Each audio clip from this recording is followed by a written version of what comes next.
Beginning. Okay, there we go. Okay, thank you, Hannah.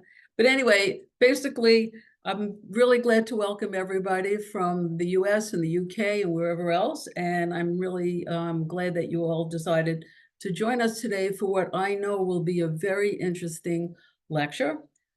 Shortly, Anne Forshler-Tarish, the WIS president, will introduce our guest speaker, Dr. Neil Buttery.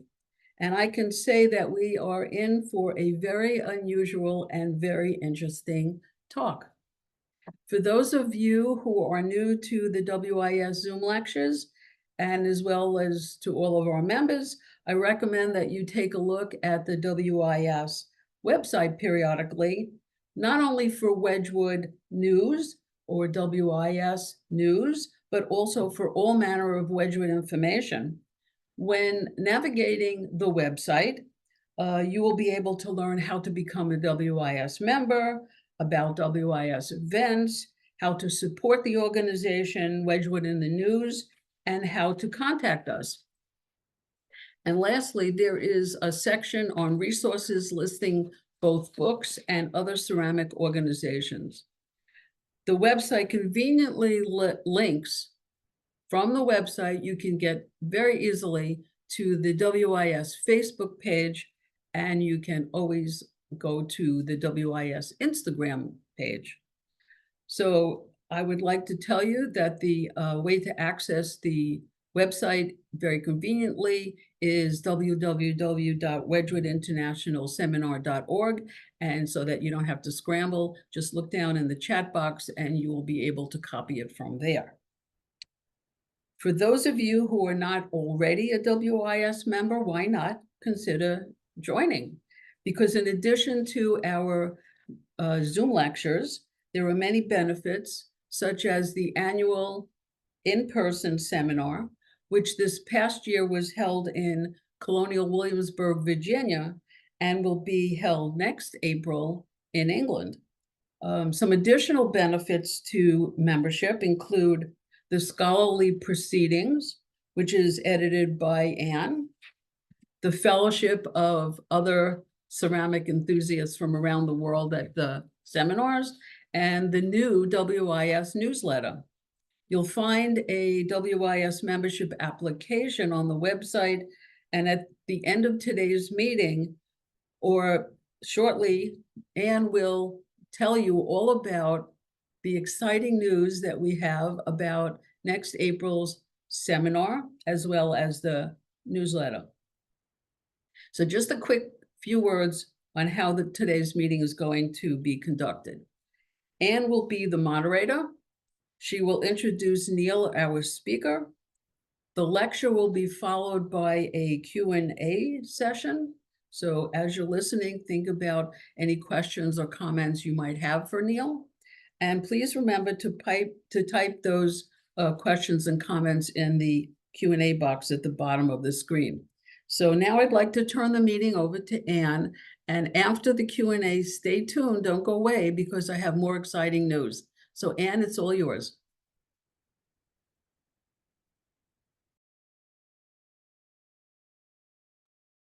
Yeah, thank you, Lorraine.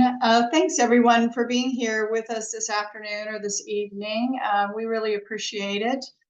I think I will say more about the plans for the seminar towards the end of the program this afternoon. I'd prefer to go straight to Neil and Neil's lecture. We're very excited that he's with us this afternoon. Neil is a writer and a scholar of British food history, which is fascinating in its own right. We're excited that he's going to connect all of that to Wedgwood this afternoon. Neil has published numerous books, including A Dark History of Sugar, and Before Mrs. Beeton, about Elizabeth Raffald, England's most influential housekeeper. And his most recent book is The Philosophy of Puddings, and those all sound like really fun topics. I bet they were really fun to research. Neil also hosts the podcast, the British Food History Podcast, and he also co-hosts a second podcast, A is Apple, an encyclopedia of food and drink that you can access wherever you get your podcasts. I'd highly recommend those.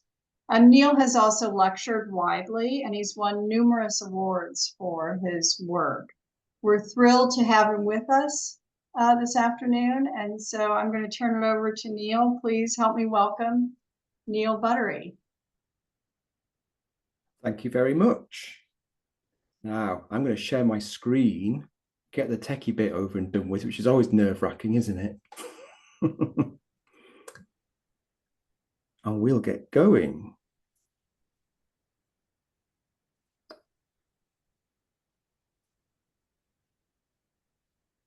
Hopefully that's sharing now. You can see my title screen. Is that okay? Great. Thank you very much. Well, yes. Well, thank you for that lovely introduction there. Yes, so my name's Neil Buttery. I'm a food historian and I'm a chef as well. I got into food history and all the other things that go along with it really by accident, as a hobby that kind of got out of hand.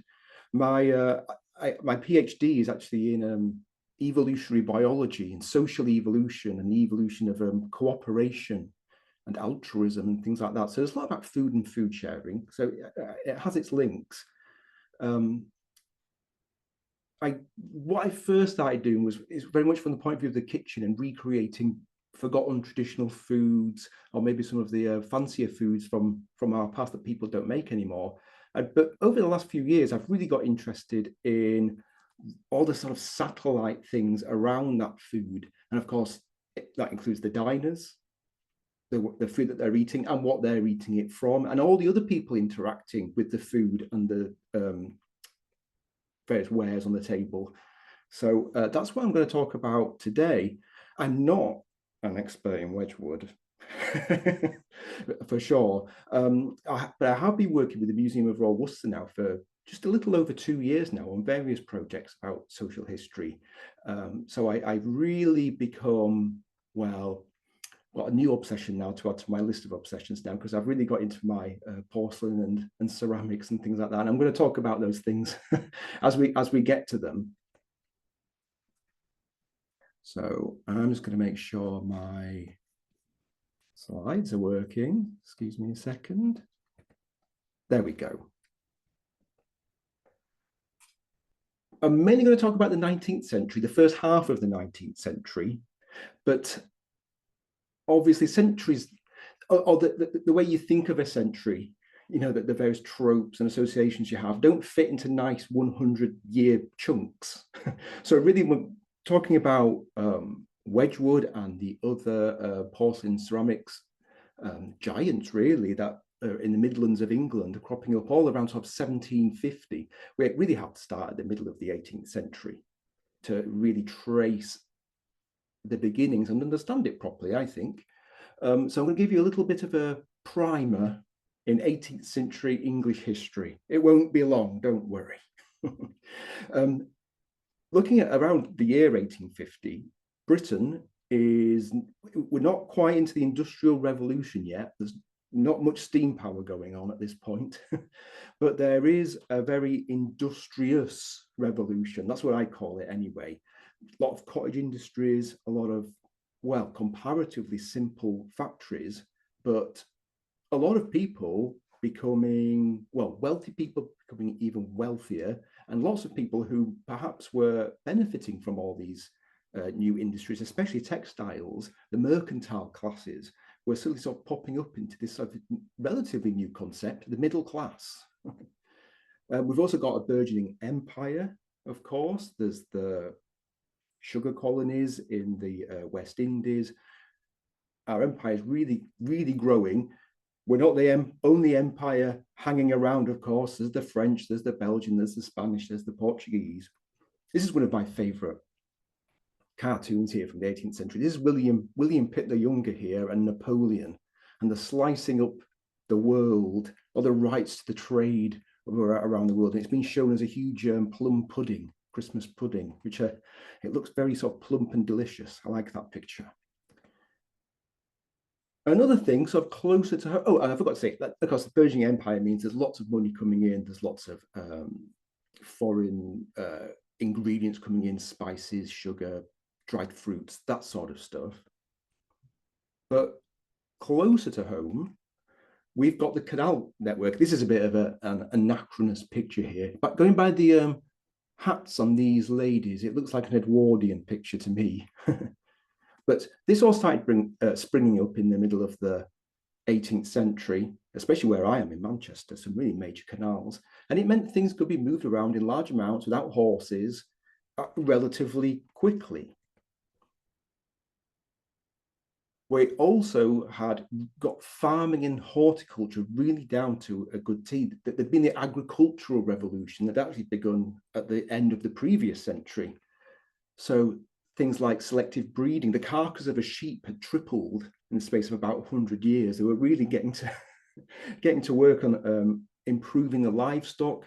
They were able to farm and slaughter livestock all the way through the year, which is something that couldn't be done. And then, from the point of view of the Georgian and Victorian dinner table, the huge variety of fruits and vegetables that were able to be grown in walled gardens, market gardens around the country, huge variety. If you could afford that variety, I mean, that's the big caveat.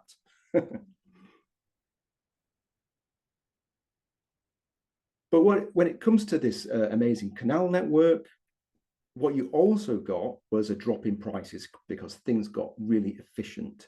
Fuel, coal, the brand new favorite fuel, people have moved away from wood and charcoal and things like that, moving over to coal. So the country was going to get quite a lot more polluted in the next few decades. But it more than halved in price. And this is very important from the point of view of our story, because it meant that you could do more roasting that required more fuel or hotter temperatures, and you could do more lengthy processes, more complex cooking. The other thing that dropped in price was wax, which might not seem very important, but actually, if you're wanting to have people around in the evening, it's actually quite a big chunk out of your cash, your budget in the house. So really, what you had was people coming round in the daytime, and you'd really save evening visits, nighttime visits for special occasions like Christmas and whatnot. But now things were cheaper, things could change a little bit. And what you got was dinner time, which is around 12 o'clock or 12 o'clock noon, 1 o'clock in the afternoon, moves. Dinner time was a bit of a pain. You had your breakfast between 9 and 10, you went and did some work, then you had to drop what you were doing, come back and dine for 1 or 2 hours, and then go off again. People didn't like it. But the fact that things had got cheaper, fuel, so you could actually make your dining room warm and actually be able to afford to do it, and you could light it. Dinner time could move to the evening. It made much more sense. People could get much more done. Again, assuming you could still afford these things. This is we're talking upper classes here, really. There's a problem though with dinner time moving, in that you've had your breakfast at about 9 or 10 in the morning, and now you're not going to eat till maybe 7, 8, 9, or even 10 o'clock at night. So it's going to be a bit of a hunger gap. So we've got things like tea time. They pop into existence. Tea as a drink had been floating around since the time of, from the point of view of England, since the days of Charles II, so the second half of the 17th century, and very expensive. Tea time as a concept, well, I'm going to talk about that in a little bit. It was one of those things where it's quite difficult to kind of define when it happened. On the screen there, I've got some wigs, and they're a bit like a very enriched sweet scone, but it's leavened with yeast rather than baking soda. Everyone used to eat them. Nobody eats them anymore, and they're absolutely delicious. So I thought I'd pop them up there so you could see the kind of things that people were maybe eating at tea time. There was lunch or luncheon, if you like, that also cropped up to replace dinner, really, because that was another gap. Tea time was usually about, well, there's always variation, between 3 and 5 o'clock in the afternoon, usually.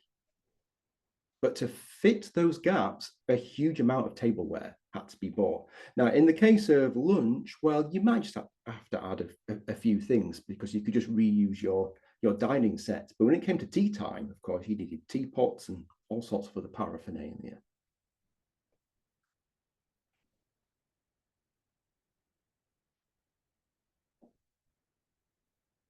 So Wedgwood, like many of the other Staffordshire potters, and the and Royal Worcester as well. Well, it wasn't Royal Worcester yet. Worcester porcelain. I haven't got the seal yet.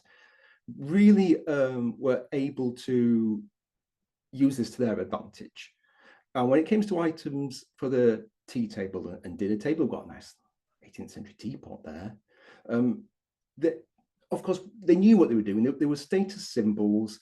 This sort of fancy, this fancy porcelain that was, or ceramics. I know Wedgwood wasn't making ceramics in his own porcelain in his own lifetime, but this was all kind of high-end stuff, and they were trying to sell it to the upper classes, and hopefully things would trickle down a little bit. I mean, I'm sure I'm teaching you how to suck eggs a little bit here.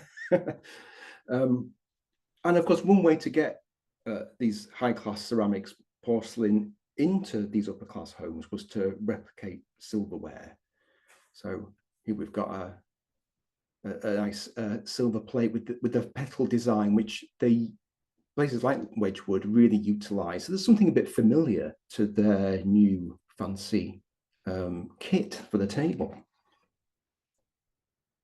But really, from the point of view of what I'm interested in and social history, it increased opportunities to be seen. So you're having dinner time in the evening, you can invite people around. You didn't want to invite people around when dinner time was at 12 o'clock because it was, like I was saying, it's a bit of a pain. Tea time is also another time where you can be seen. And this is a time where the idea of civility, manners, polite society was really beginning to crystallize. We associate it perhaps with the Victorian era, but all of this was bubbling up really in the middle of the 18th century, sort of early Georgian period.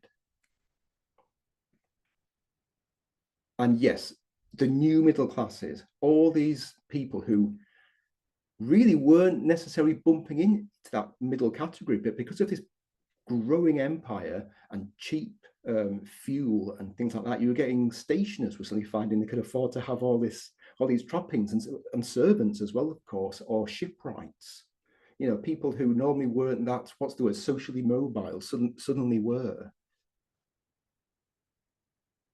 This also led to a big change with the relationship with servants, which I thought I'd drop in. The first temping agencies appear at this point.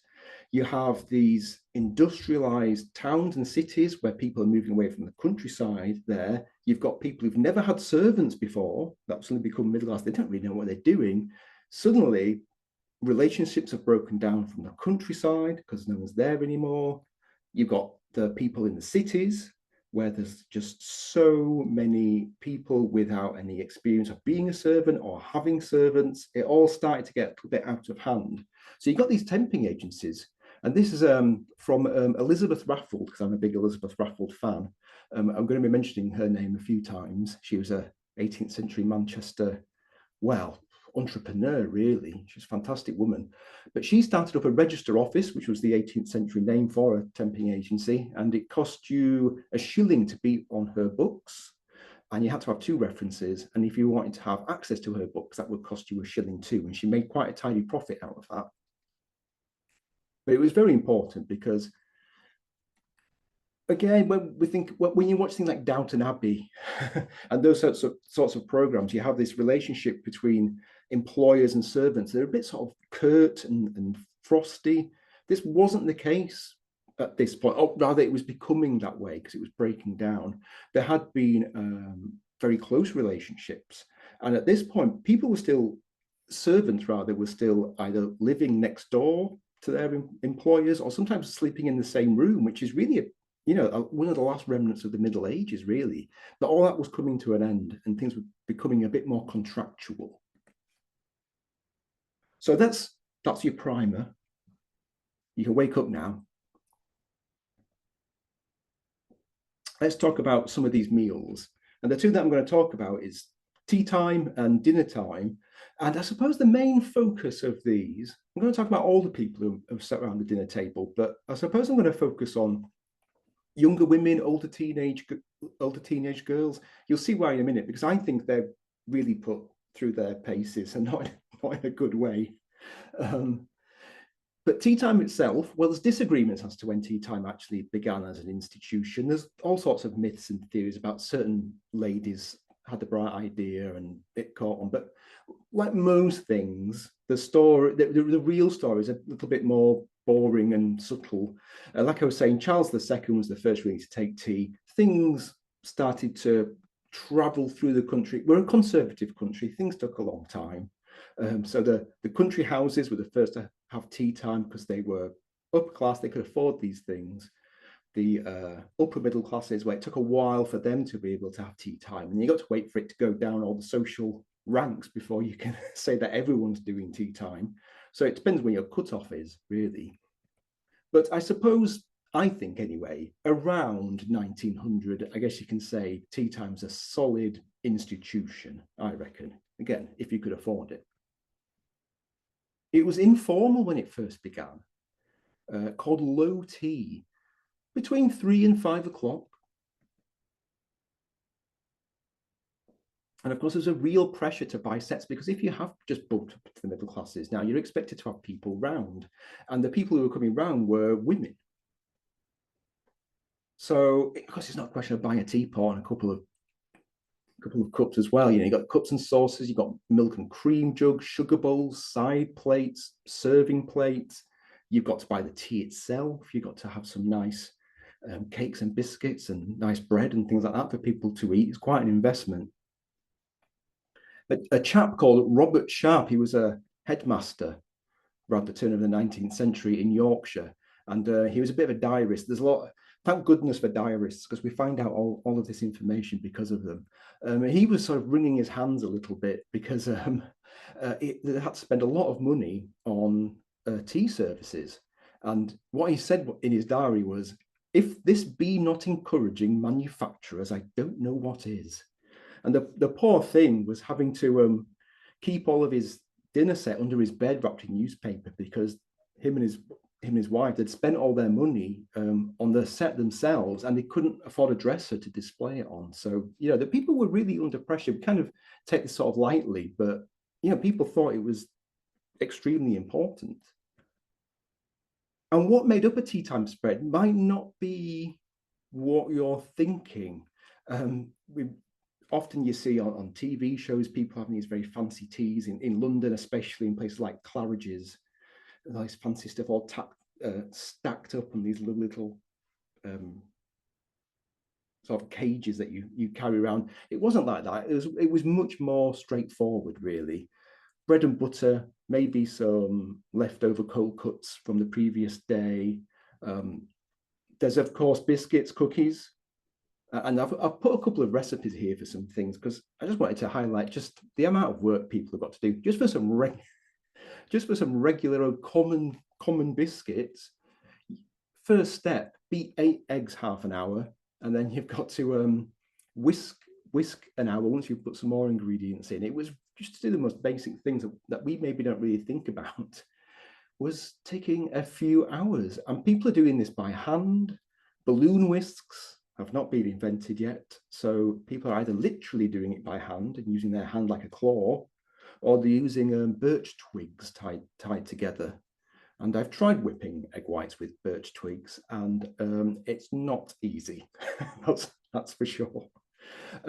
This is a seed cake, which is essentially a pound cake with some caraway seeds in. So much maligned in England anyway, but I actually quite like them. But you've got to make them well, otherwise they're horribly dry. But confectioners who could make these kind of things in-house were really highly sought after. We'd say patissiers now, I suppose, instead of confectioner. Confectioner implies that it's all sort of sweets and things like that. But yes, we'd say patissier now. Okay, so it's a social arena. This is the important bit. If you're interested in, I don't know, picturing what it's like to be round a dining table in the Georgian period and going into the Victorian period, it's designed to test every single person who's sat there. And it's quite a pressurized place to be. I put a peacock on here because really it's a case of showing off and showing off how great one might be. So I've put this peacock here because the male walks around being all resplendent, but actually he's got quite a few handicaps. He's got to eat a huge varied diet because all of these beautiful bright colors come from his diet. He doesn't make them himself. He's making himself showy to predators, so he's got to be able to run away from those. And he's constantly carrying around a big train, and he's having to eat all this food. So it's actually it's a signal to the female peacocks that this is a high quality male. Why am I telling you this? Well, it's exactly the same in this case. You've got the man, this is a very patriarchal society, showing off everything that he's got. The difference here, however, is that the male is not present. He's not there, he's doing something else because tea time is made up by women. There might be some of the younger male members of the family lending a hand, handing things out and things like that, but it's mainly women and older girls. Now, I was mentioning handicaps before. There are lots of handicaps to tea time. And one of the things, and it's something that we perhaps don't think about anymore because we've had a few hundred years to get used to it all, but this equipment is purposefully made difficult to be used. So going with a simple teacup, a regular small teacup like that, you know, you've got to pinch the tiny handle between your thumb and forefinger. And when you're sat round on your low tea, which is, oh, I forgot to mention, it's called low because everyone's sat on low tables and the food is on sideboards and things like that. So you've got to sit there, you've got your tiny little teacup with saucer and spoon. Can you do all this? Sip it nicely without clanking anything? Can you eat your biscuits without getting crumbs on you, crumbs on the floor, crumbs on your dress?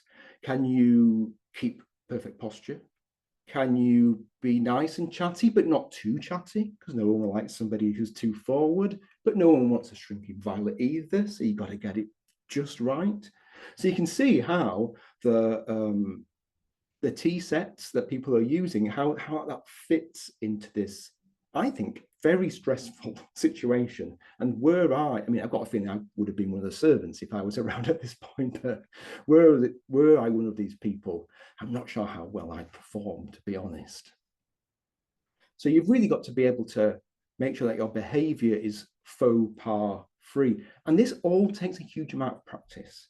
And what this is saying is the man of the house, the lord of the house, depending how big the house is saying, well, look, I'm so great that I can buy all of this stuff. I can have all these servants. And look, all the female members of my family don't have to work and they can put in the time to learn how to do all of this stuff perfectly. So it's peacockery of the highest order, but the peacock himself is not present. And yes, more servants. So people start collecting servants to some degree because it's just really another thing to show off about. And as I said before, it's becoming a little bit more contractual. Here's another diarist, Parson Woodfold, he was called. Again, alive around the year 1800. And in his diary, he wrote, 2 servant maids came to me this morning and offered their services to me. I agreed with them both, and they are to come to me here midsummer day next. That's good 18th century grammar for you. One of them is to be an upper servant, so we assume a housekeeper, and I am to give her tea twice a day. So these are the things that servants were asking for. People may have got the second or even third brewings of the tea at the first half of the 18th century, but by the time you're getting to the year 1800 and a little bit further on, people are expecting virgin tea leaves. So I just thought that was just an interesting note, really. Now, there's also a thing called high tea, which I think I would drop in there. When servants, especially housekeepers and butlers, you know, members of the upper servants left domestic service and maybe set up their own business in a town, they introduced the working classes to tea time. And they're a very important conduit for getting tea time out there into the national consciousness, I suppose. And here's a picture from Bleak House by Charles Dickens. It's called high tea because the tea isn't on little sideboards, it's on a dining table or a kitchen table.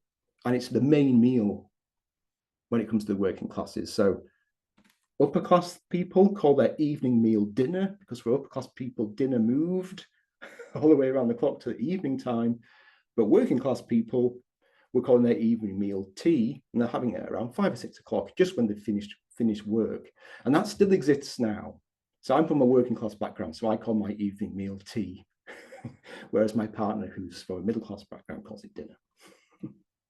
People argue about what your evening meal should be called, but you're actually arguing about 2 different meals.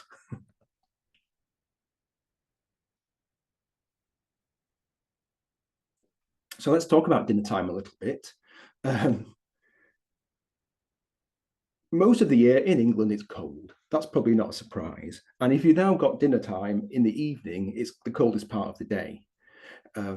It's a bit of a rush if you're a member of the servants trying to get the room all set up. Although there are things to help. There are plate warmers. Here's an example of one here where there's some bits missing from this plate warmer. I couldn't find a Wedgwood piece that had all the pieces in place. But essentially you fill this with hot water. I'm sure most of you know this. You fill this with hot water. You can put something like fish in a butter sauce, something that would cool very quickly and begin to congeal, but that'll sit very happy. You can put a little cloche over it and things will be absolutely fine. There is, well, I love these. So these are spoon warmers. So you fill these with hot water. So you can put a little gravy ladle in there. So when it comes to spooning out some gravy, it doesn't congeal on the spoon, which wouldn't be very nice. So hopefully you can keep your gravy nice and warm as you're pouring it onto your plate. This is this top picture here. This is the project that I was doing at the Museum of Royal Worcester, or at least part of it anyway. This is Dr. Wall's dinner, showing some of the way these things were laid out. You had to light the table, and again, this is another thing which I think is just extremely striking about dining. People are sat in probably quite a large dining room. The candles are lit on the table. There's maybe a few candles on the walls. There's maybe a fire, but really, essentially, everyone's sort of sat in the dark with all these candles on the table. It sounds really intense to me.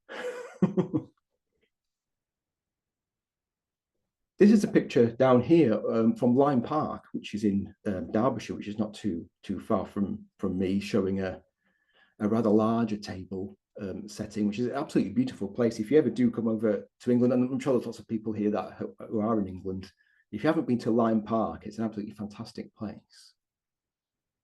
But I wanted to show really what was on a table setting. There's a plate, dining plate. There's your knife and fork. You might have a tankard or a wine glass. You might have a third glass for water. Bread roll, usually inside a nicely folded napkin. I don't have an aptitude for folding napkins, and I had to do all of these ones, and I found it very difficult. It took me ages, and that was quite a beginner's pattern, I have to say. But all these things are laid out before people have even entered the dining room, and the food has got to get from the kitchen to the dining room.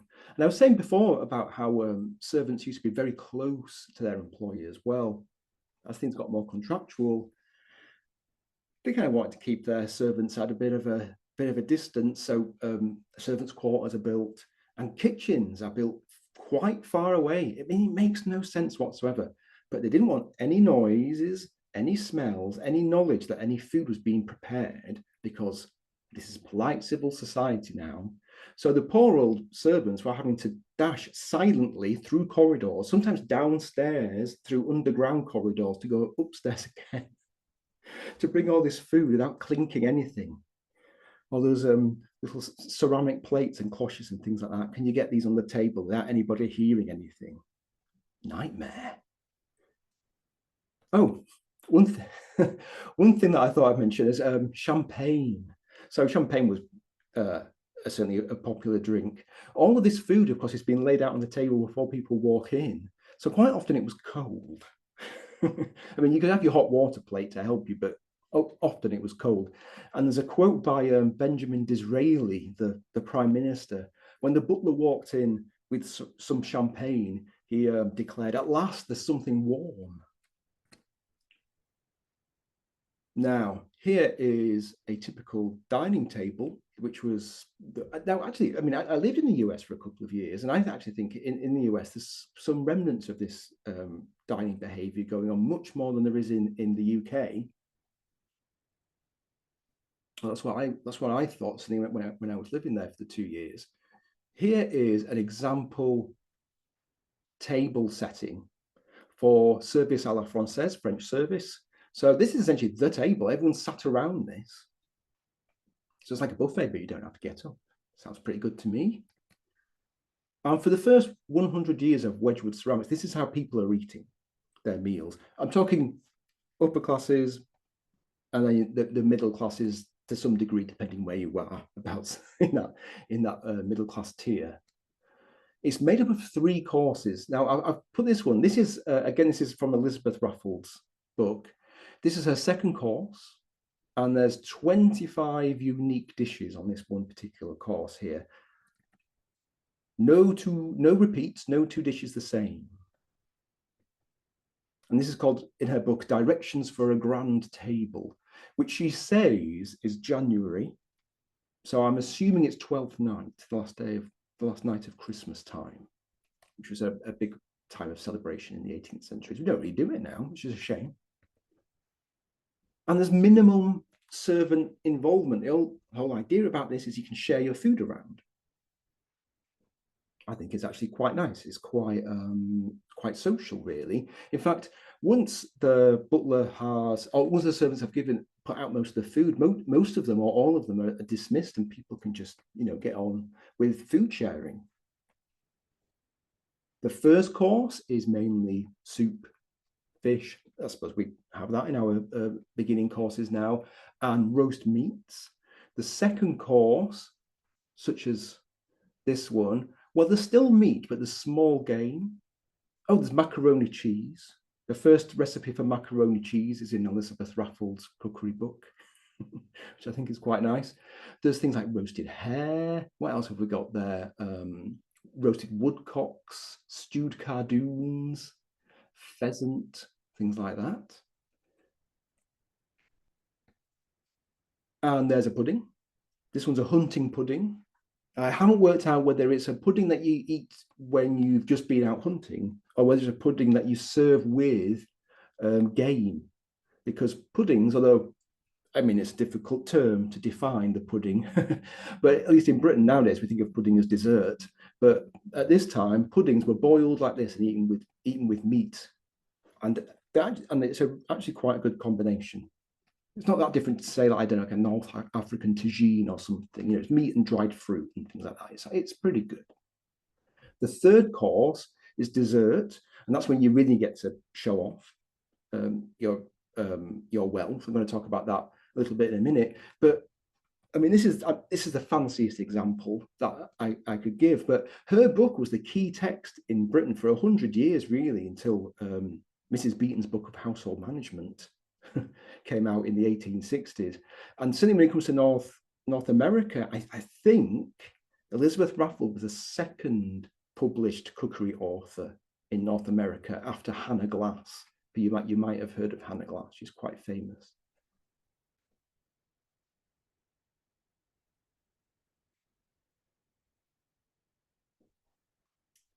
Now, this is one of my favorite things. Edible decorations were a very big thing. So theatre has always been important at the dinner table. And at this point, like a few centuries approaching it, it was all about food as theatre with edible decorations. Jellies and flummeries were very popular. So jelly, set gelatin desserts made out of usually fruit juice, things like that. Or there's a good Parmesan cheese ice cream that went around for a while, which was surprisingly delicious. Flummeries were equally popular, and well, at this point in history, a flummery is a bit like it's a milk jelly flavored with almonds, essentially. And a lot of work would go into these these sort of jelly creations. This is a bacon and eggs in flummery, for example, which you would have a side corner dish for your second course. So I had to go at making these. So this is our flummery in a coffee cup with half an apricot on top for a poached egg. And here I've got some, well, the original recipe, you had to dye your flummery with cochineal, you know, the little beetles, but I used some beetroot juice instead because I couldn't get hold of any cochineal. But you got to layer up the two different colours on top of each other. We've got to wait for a layer to set, put the next one in a tray. You can turn out the tray and slice it up like bacon. This one up here is, well, it's Solomon's Temple in flummery, except I couldn't get a Solomon's Temple mold because they're as rare as hen's teeth. So I had to use a 19th century Taj Mahal mold here. So I've got the same two colours. This one at the bottom is flummery flavoured with chocolate and coffee, and it's absolutely delicious. Now, Ivan Day, who you might have heard of, is a very famous British food historian, very kindly gave me a copy, not an original, Solomon's Temple mold, which you can see here, which I've not had a chance to try out yet, but there it is. You can see it all wobbling around. In Elizabeth Raffald's book, she instructs you to put flowers down each of these points, you know, so that it doesn't fall over and break. Now, as you know, I've done lots of work with Royal Worcester. Royal Worcester never made, as far as I know anyway, jelly molds. Wedgwood, however, went full on. I've got a Wedgwood mold here. It's one of my favorite molds, with a beautiful rose in the bottom. You probably can't see that. Maybe if I do it at an angle, you can see it. I'll show them at the end, maybe when it's Q&A.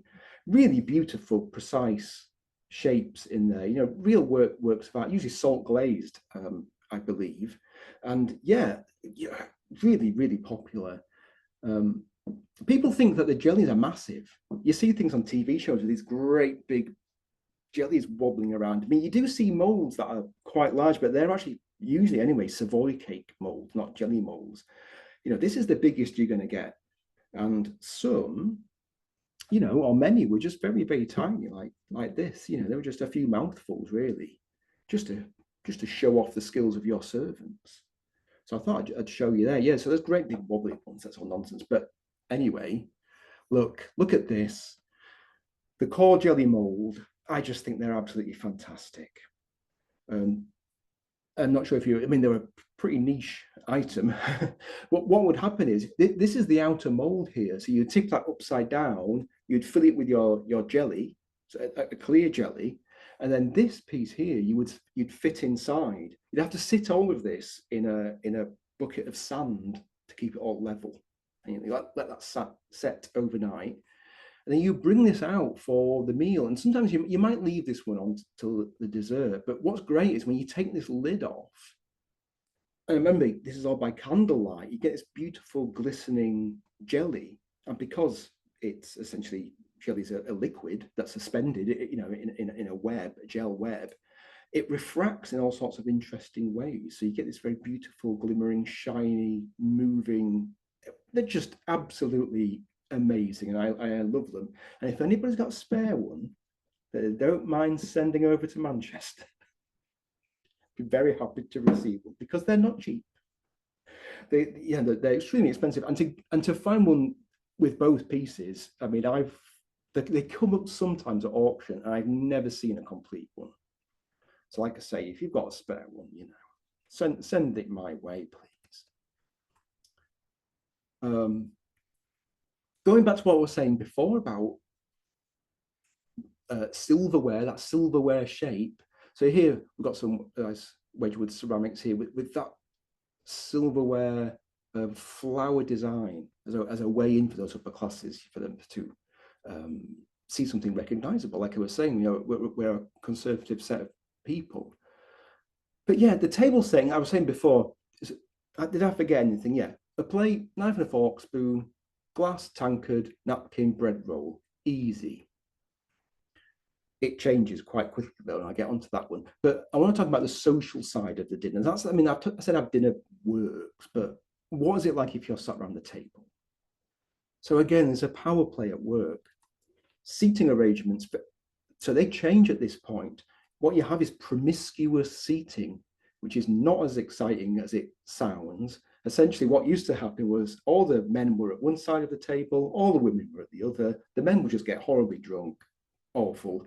Now we're living in a polite society. We can't be having that. So men and women are sat alternately going all the way around. Hopefully the men might rein themselves in a little bit. They probably didn't, but you know. Very careful serving was required. When it comes to, got a lovely, nice big soup tureen there. So if it was a big meal, there'd be 2 soups, and the host and hostess would send them out. If it's a medium-sized one, there'd just be 1 soup. And you've got to be able to dish out this soup into quite small, you know, they're not nice deep soup bowls like we have today. Can you get each dish exactly the same? Are you getting your portion sizes nice and equal? Are you getting drips everywhere? Are you managing to do that? Can you do it pretty quickly? Because there might be 18 people sat around your table, so you've got to be pretty swift. There's a few servants hanging around to help out, of course. Expert carving. Now, Thanksgiving and Christmas are probably the only times we get to do some carving, stood in front of the family, or beads of sweat on our temples. The stress of carving the turkey. Here's a little clipping from Mrs. Beeton's book of household management. I'm not sure how useful these were. I've never really sat down and tried to use them as a guide, but there's those little cut marks telling you whereabouts you need to make your cuts.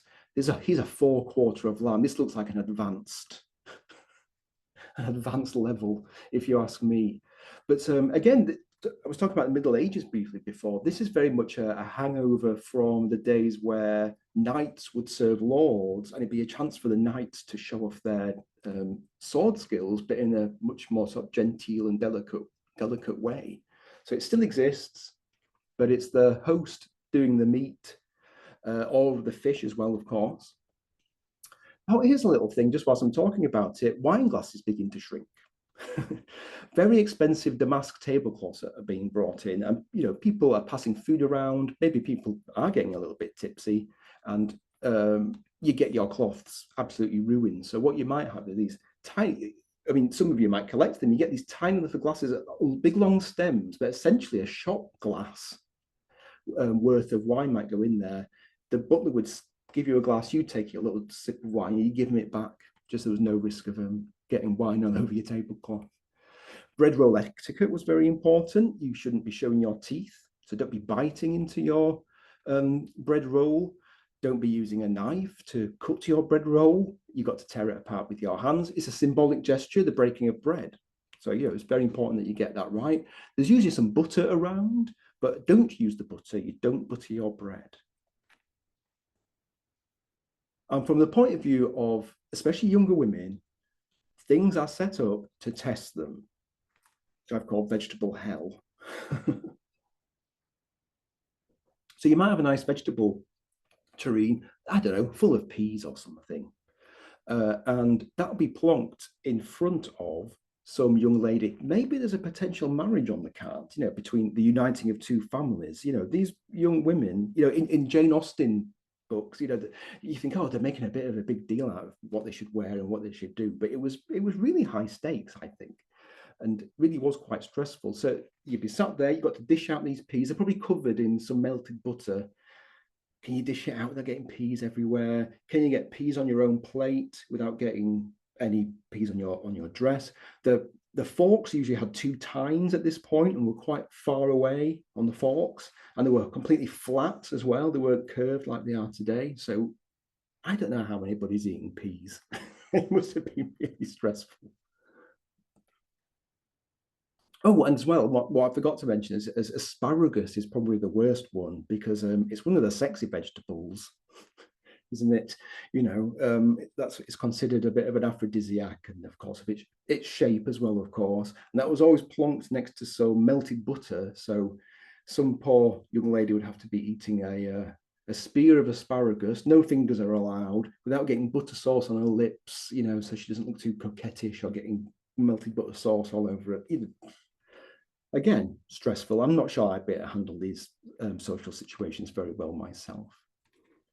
In the middle of the 19th century, there's a shift over to Russian service à la Russe, and this changes a lot of things for people who are buying ceramics, porcelain, that sort of thing, because there's a shift. And from the point of view of me as a food historian, it means that the food isn't on the table.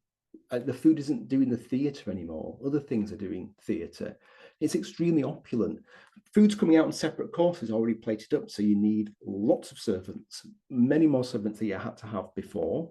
So there's a bit of a slow uptake. People thought it was a little bit extravagant, and people didn't adopt Russian service in some of the larger houses up until the 20th century.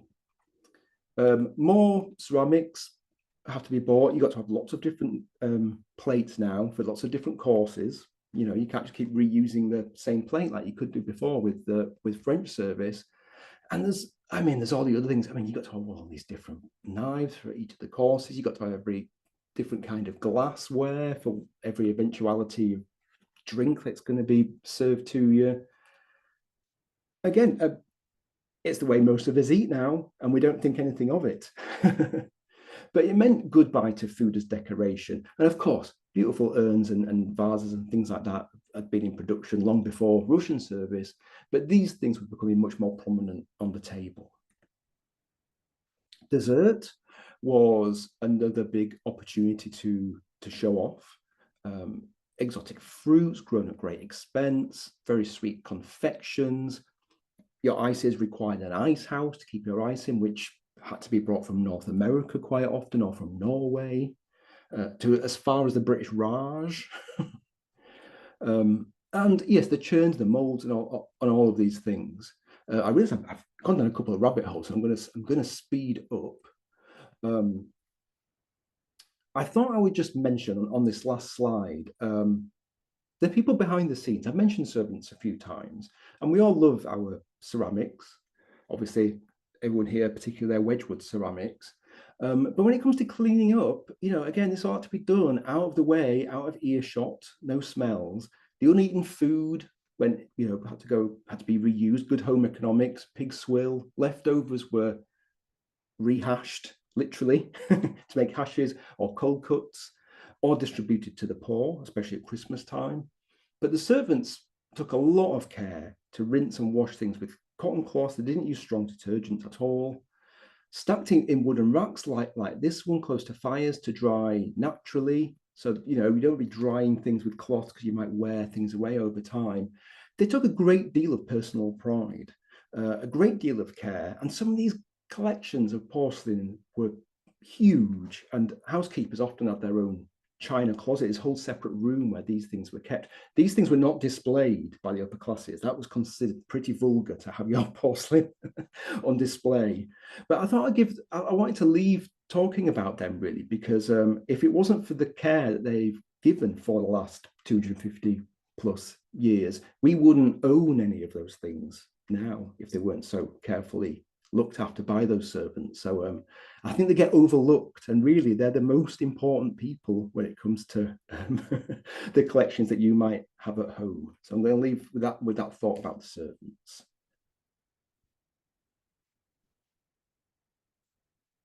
And of course, if you've got any questions, I'd be very happy to hear them. Yeah, thank you. Excuse me. Thank you so much, Neil. That was fascinating. I don't see any questions in the chat. So please, if anyone has any questions, feel free to ask those of Neil. Whilst people are thinking, I'll just show you the picture on this slide that I skipped through. Ivan Day did a historical ices course. He's retired from them now, unfortunately, and we made some historic ices with him. So I thought to show you these.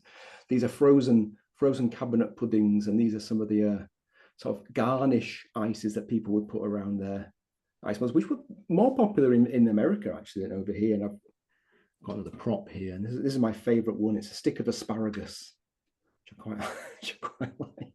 I've never managed to make the stick of asparagus without breaking it, trying to get it out of the mold. But you know, one day I'll crack it. I do wonder when people are turning out things like core jelly molds and things like that. Can you imagine how stressful it must have been turning those things out and getting it right without them breaking? Holy moly.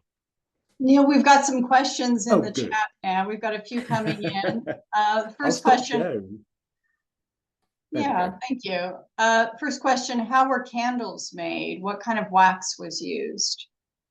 Well, so at first it was made with beeswax, and going back to the 17th century, especially monasteries, or well, we've got rid of the monasteries now, but you know, those large religious buildings usually had beehives attached to them, and the wax was as important as the honey, really. But things started to move on, and people were making things out of tallow, so the fat from mutton or beef. The tallow from around the kidneys. It produces a very clear, crisp, and relatively unsmelly. Mutton's always smelly. I have tried to make tallow candles. Mutton tallow is horrible. Beef is okay, but we were moving towards things like paraffin wax, I think, at that point too. So you know, industry was beginning to make candle wax much cheaper for us to use. Do you have a sense of when plate tilters started being used? When what, sorry? Plate tilters? Oh, I don't know. Who asked that question? What's a plate tilter? I don't even know what a plate tilter is. I don't know. Hi, Neil, this is Sandy Olibus. I asked that question. Hi. They are used underneath soup plates so that you can get every last drop of soup from your soup plate. Oh, I love that. I'm gonna write that down. More to come, more to come. Brilliant. See, this is a great thing about doing these talks, because I always find out stuff that I didn't know about. Neil, when did porcelain start to be displayed decoratively rather than just used in the house practically? Well, as far as I know, well, so like I said a couple of times, I know more about Royal Worcester. In those first opening decades of Royal Worcester, where porcelain was just coming through, they were being made straight away. There's some beautiful urns and vases decorated by James Riley. My podcast was mentioned before. I'm going to mention a couple of podcast episodes ago. I did an episode about the early days of Royal Worcester with Paul Crane, who's a name you might know. He's an expert in all ceramics, really, and he talks about that actually in there. So have a little listen to that. But yes, as far as I know, one of the very first pieces of Worcester porcelain was a miniature statue of a Chinese character from myth, one of the very first ones. So that's a very long way around to say pretty much right from the beginning, as far as I know. Were there changes to furniture as well as people's dining habits change? And did the lower classes also display their ceramics like the upper classes did? Yes, they did. Dresses would be bought. It's one of those things, actually. When the upper classes didn't have their dining stuff on show because it was just stuff to eat from. Why would you do that? It would seem ridiculous to them. But it's the middle classes in particular that really felt they were torn, because they wanted to show off that they had all of this stuff, but what the upper classes were doing was preventing them from showing it. So you have this tension. I think the lower classes, working classes, I mean, did do that to some degree. The aspirational pull in England out of more than all of the home nations, you know, was particularly strong. People did want to copy their betters who were above them, and it's a sorry story really, because of course the middle classes and the upper classes, you know, they could have their tea and their cake and white bread, whereas the lower classes, well, they had to have those too, but they had to choose between that and a nice varied diet, and sadly they went for the white bread and tea, and all sorts of issues arose, you know, from public health. But yes, they did display them as much as they could anyway. The very upper working classes, or the lower middle classes, were the ones that were really thought they had something to prove, so they really went for it. How did furniture change as people's dining habits changed? Well, furniture, like all the other trappings, they became more ornate, and there was just more of it, because again, that was another way, of course, you could show off. These things had to be polished and dusted, and you have to have probably an extra few chambermaids to look after them. So there was a response there.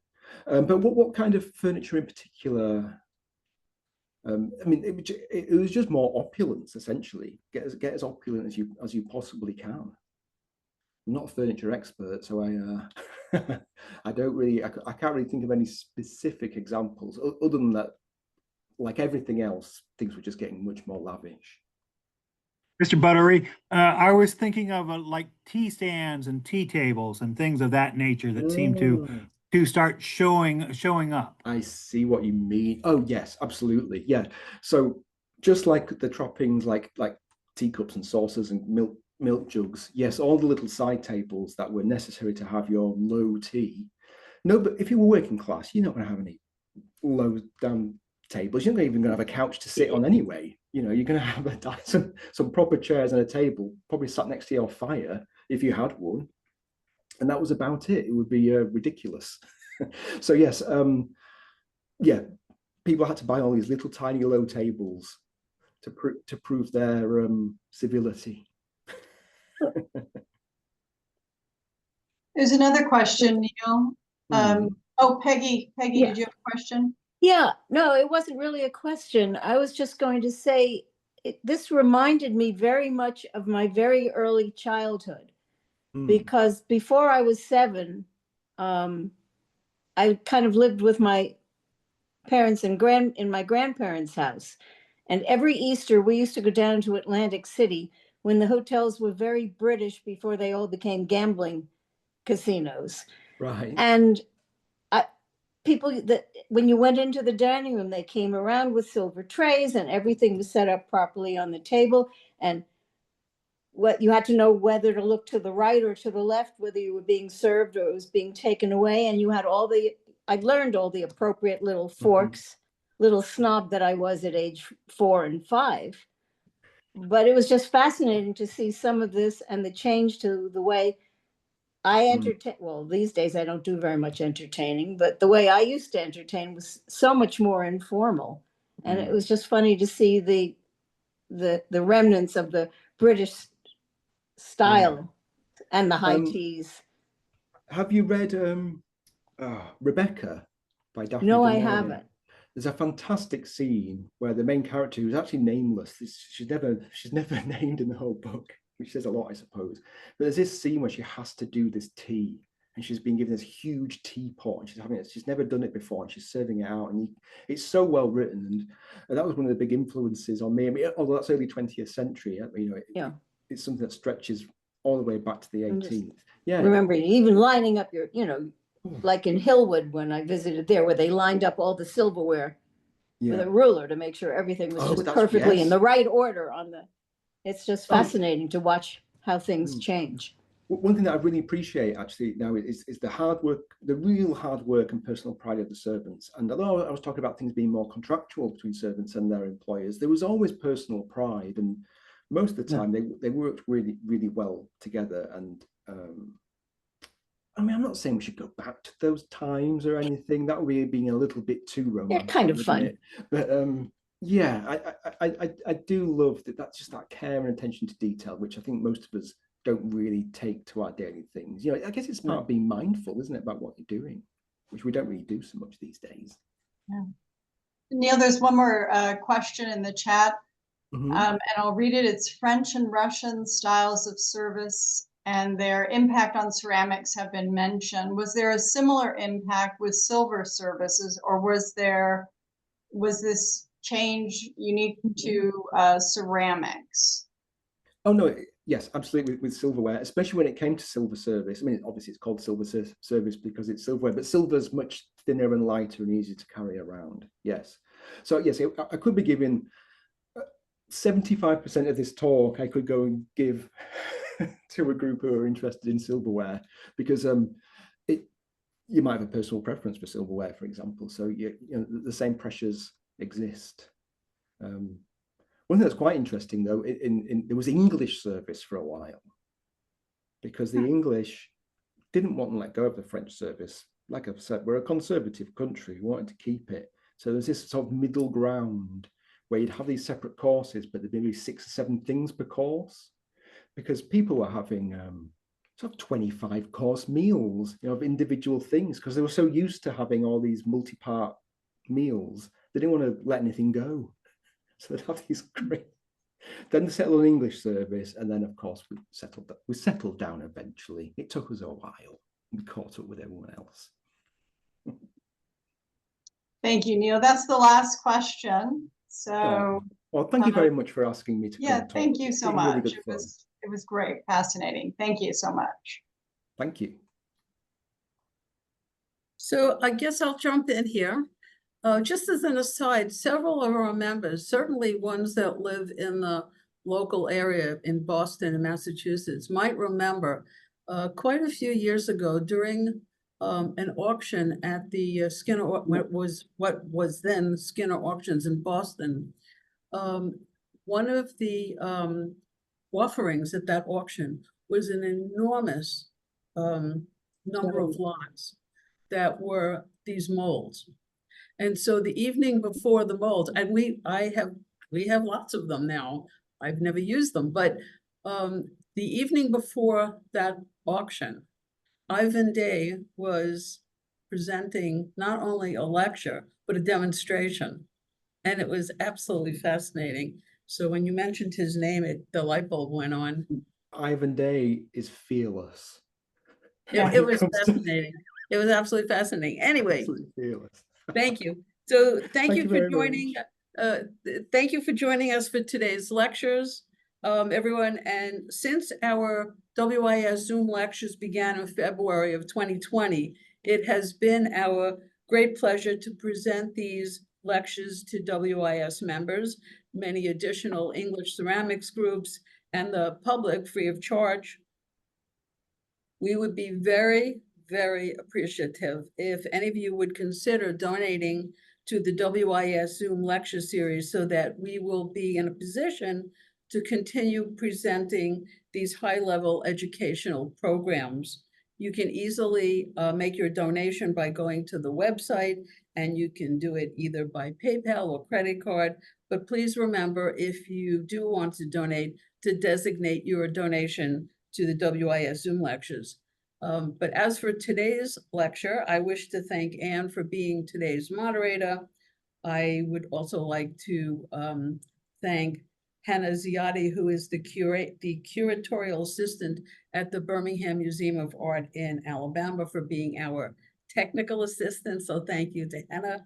And of course, Neil, for agreeing to speak to us today and for delivering such an interesting and informative lecture.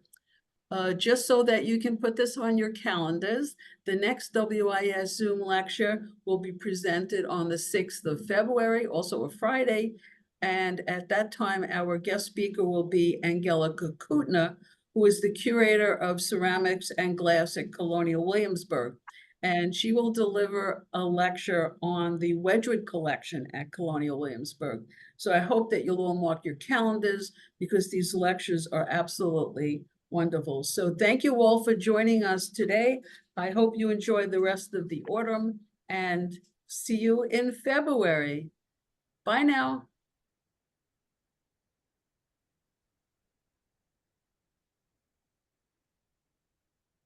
Was Anne going to give an update on something? On WIS seminar. Yeah. I was going to give a little overview of what we're going to do with the seminar, which I can do for those few who are remaining here. So the seminar will be held in England next year, and the dates are April 19th through April 25th. The group will start out in London for a couple days. We'll have a curator-led tour at the Victoria and Albert Museum, potentially a behind-the-scenes experience as well. We will also have a private tour of the Wedgwood collections at Windsor Castle, and we'll have lunch in Windsor. Yes, it's who you know, I guess. And then we will take the bus together up to Barlaston. We'll have dinner in the hotel. We will have a lecture program at the Wedgwood collections at the factory, and our speakers will include the 3 curators from the Wedgwood V&A collection, Katrin Jones, Rebecca Klarner, and Lucy Led. Gay Blake Roberts will also be speaking to our group. We'll have behind the scenes with Lucy in the archives at Wedgwood. We'll have a Wedgwood factory tour, and there will be free time as well in the museum. We may have some small talks by various people working at the Wedgwood Museum there. The next day we'll go back to Barlaston. We'll have lectures by Rosie Cook, Lucy Led, Pat Halfpenny will join us as well. We'll have lunch at Wedgwood. And then we will take the bus over to the Potteries Museum, and we'll have a talk with the curator there, Ben Miller, and a behind the scenes experience there as well. And we will, on Friday then, drive up together in a bus to Liverpool. We'll go to the Lady Lever Museum, and we will meet Robin Emerson there and the curator, the current curator, Nicola Scott, and have gallery talks. And also we'll see some objects from the Reserves collection. We'll have free time in the galleries as well. And we'll head back to Stoke for the final farewell dinner, and then a bus will get us back to London on Saturday the 25th. So that's kind of a brief overview. I think it's going to be a great program. So I hope that we will see you all there. I think most of the people that are here on the call right now are members of the WIS. So you will hear more about the program. You can go to our website. It will be updated as we get more information about the program, and also be available through the newsletter as well. So, any And questions? yes. Yeah. Hey, Bob. If the seminar is going to begin on the 19th in London, I assume it would be a good idea to arrive on the 18th. I assume you're actually having a program starting on the 19th. Well, the 19th is actually the day, kind of arrive in London day. So, okay. And then there will be, everyone will kind of meet at the hotel, register, go through the registration at the hotel and everything. And then there will be the dinner that evening and a reception at the hotel. So there's not actually anything on the 19th. Nothing. No, it's kind of arrival day and then the dinner. So people from here, from North America, can fly on the Saturday and arrive, you know, Sunday morning or something, if that Got works. it. Thank you. So you've got other things to do there.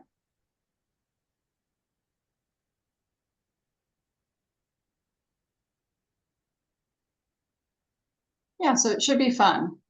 Should be a fun program. But beyond that, that's all I had. So if anyone has any questions about that. Thanks, everyone. Yeah. Thank you all. And what's the hotel? Which hotel are we using? I don't, so I think I don't know the London hotel. Mickey Hightower is working on that part of the program. I don't know what the hotel in London will be. I think probably in Stoke. Right now, Okay. we're scheduled to stay at the hotel that is attached to Etruria Hall. The group has stayed there before, the WIS, if you've been on those Yeah. trips. Yeah, okay. It's now a DoubleTree by Hilton. So I think that's going to be our Stoke hotel unless something changes. Mickey is working on those types of logistics. Thanks. We'll let you know. All right, well, thank you, everyone. It was good to see everyone. Hi, Adele. Haven't seen you in a while. Haven't seen Bob in a while either. All of you. Yeah, I look forward to it. So Right. it'll be fun. So I hope everyone can come. Otherwise, we'll just we'll see you at the next lecture, I guess, in February. If anyone has any questions about anything, feel free to reach out. And thank you, Henna, for doing the tech behind the scenes for us today. Thank you. Anne. Thank you This is all. very interesting. Thanks, All right. Anne. Bye. Yeah. Thank you again. We'll have a good evening.